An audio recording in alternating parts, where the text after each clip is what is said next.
Hi, I'm Brad Becker, Chief Experience Officer at buuteeq, and I thought it would be fun to just talk about some of the tools, the techniques, the books, other things that I have in my bookshelf and around my desk.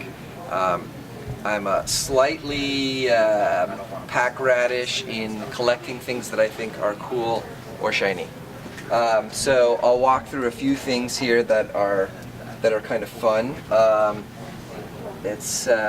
We have in here, let's see, actually, let's walk through some of this.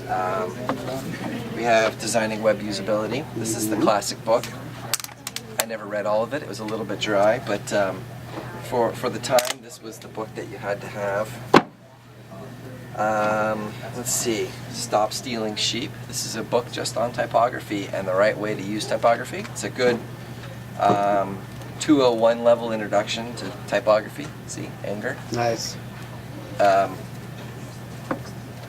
This is a great little book. Came out recently. Steve Krug is great. I think it's Krug.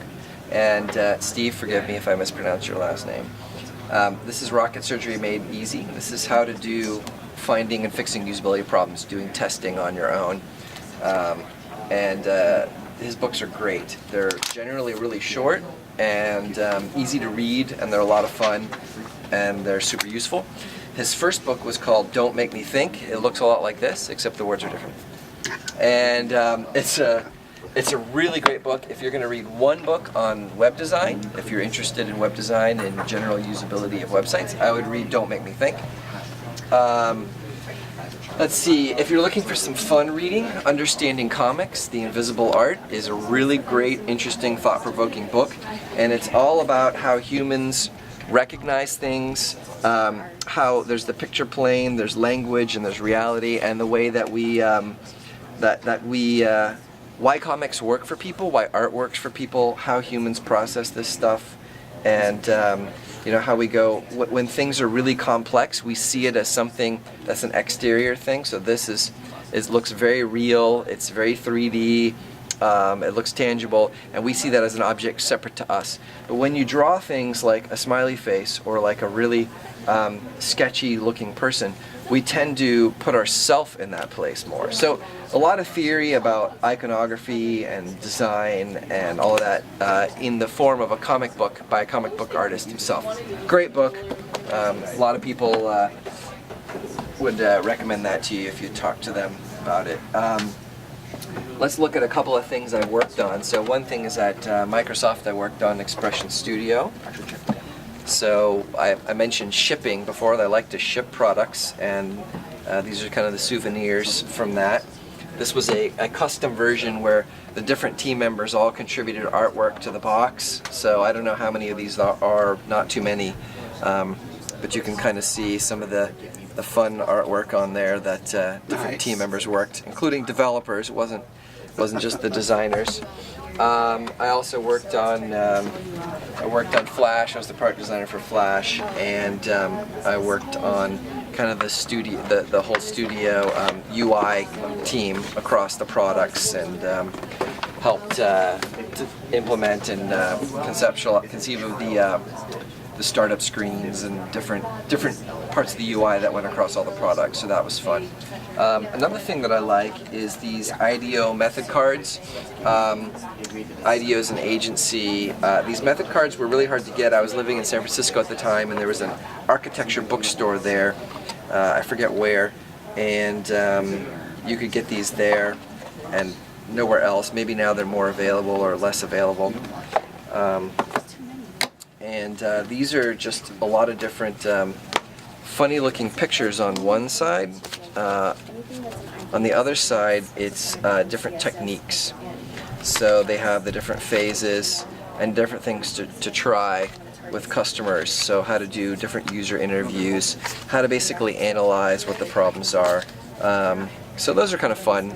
You can use those to kind of brainstorm when you're stuck on a particular design problem or a usability challenge. Let's see, what else have we got, Brandon? What's this on top? So this one, oh yeah, so Lisa snuck this book in when we weren't looking, and that's the one I was talking about, Don't Make Me Think. Oh, that's the other one that has the... That's a great book. It's the same content, just different words, Start right? with that. Gotcha. No, different content. Different content. Well, this is just it's a words. common sense approach to web usability. And you know, if you want to know the basics of web usability, what he says in the quote is, come on, let's see, I can find it. Ah, here it is. Wow. His wife said, if something is hard to use, I just don't use it as much. So that's what you need to keep in mind, is that software and technology needs to be useful, usable, and then it needs to get the job done for you. Let's see. Anything else? I think there's a lot of psychology, you know, change, a lot of change. Who Moved My Cheese is really kind of funny. It's a little silly, but... so you put a lot of knowledge about human psychology into the design of the finished product? That's right, because a lot of this is about how to help people deal with change, deal with new technology. Even if the technology is fine, you're still changing things for them.